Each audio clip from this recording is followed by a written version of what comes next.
Militerisme menguat dalam 100 hari Kabinet Prabowo Subianto, berpotensi melahirkan otoritarianisme kompetitif. Saya Anton Septian, dan inilah Opini Tempo.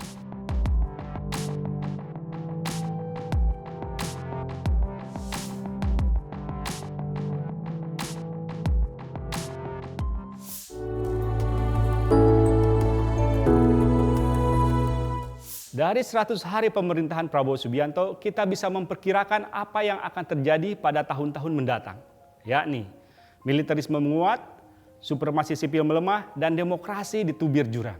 Tanda-tanda ke arah sana terlihat bukan saja karena pemerintahan Prabowo telah menghamparkan karpet merah kepada militer, melainkan juga dia mewarisi demokrasi yang sudah dilemahkan oleh pemerintahan Joko Widodo. Selama 3 bulan pertama pemerintahannya, Prabowo mengerahkan kembali tentara ke dalam banyak urusan negara. Salah satunya, pengerahan militer untuk menggarap lumbung pangan.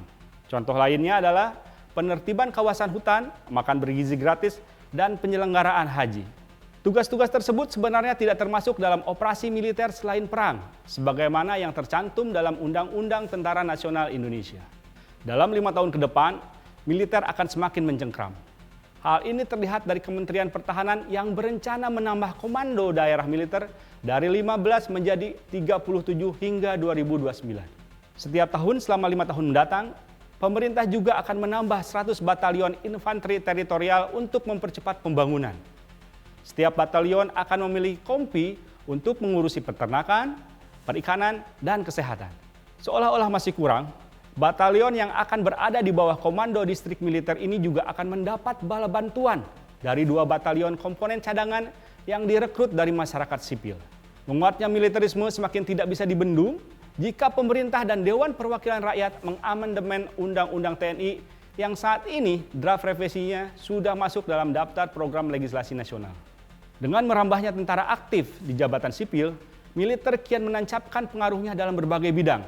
Dan sebaliknya, masyarakat sipil justru berdiri di pinggir. Dominasi militer ini berisiko membuka kembali pendekatan militeristik dalam penyelesaian masalah bernegara. Runtuhnya supremasi sipil akan melapangkan jalan bagi terciptanya otoritarianisme dalam wujud yang baru.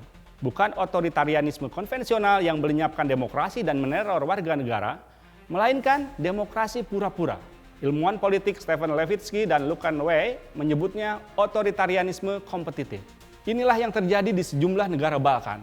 Misalnya, pemilihan umum diselenggarakan tapi lapangan bermainnya dimiringkan guna menguntungkan salah satu kandidat. Masyarakat pun memiliki hak pilih, tapi calon yang berlaga tidak sesuai dengan aspirasi mereka. Media yang kritis tidak dibredel, tapi tidak dibiarkan besar. Rejim berkuasa menguasai opini publik dengan mengkooptasi media yang memiliki jangkauan luas. Gejala otoritarianisme kompetitif sebenarnya sudah muncul sejak pemilihan presiden 2024. Faktanya begitu vulgar. Jokowi menjadikan anaknya wakil presiden dengan melakukan akrobat hukum dan menggunakan sumber daya negara. Mulai dari pengerahan aparat hingga pemberian bantuan sosial. Di bilik suara dan saat penghitungan hasil pemilihan, kecurangan seakan-akan tak terjadi. Namun sesungguhnya hasil pemilihan telah dikondisikan sebelum pencoblosan. Dalam pemilihan kepala daerah, fenomena yang sama juga terjadi, meski skenarionya tak berjalan sempurna karena dibuyarkan putusan Mahkamah Konstitusi yang mengubah aturan main beberapa saat sebelum penutupan pendaftaran kandidat. Pengganjalan kandidat kuat untuk maju dan pengerahan aparat untuk memenangkan calon yang dikehendaki menunjukkan bagaimana otoritarianisme kompetitif bekerja. Peristiwa politik 1,5 tahun terakhir menunjukkan bahwa kemunculan otoritarianisme itu bukan lagi nubuat, melainkan sudah nyata di tengah-tengah kita.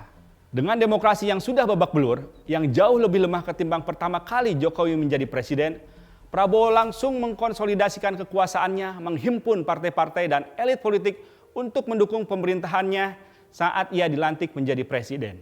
Tanpa kekuatan oposisi, otoritarianisme kompetitif tidak akan bisa direm lagi. Bahkan yang terjadi barangkali lebih buruk. Seiring dengan semakin dominannya militer, kita bisa sungguh-sungguh jatuh ke kubangan otoritarianisme penuh.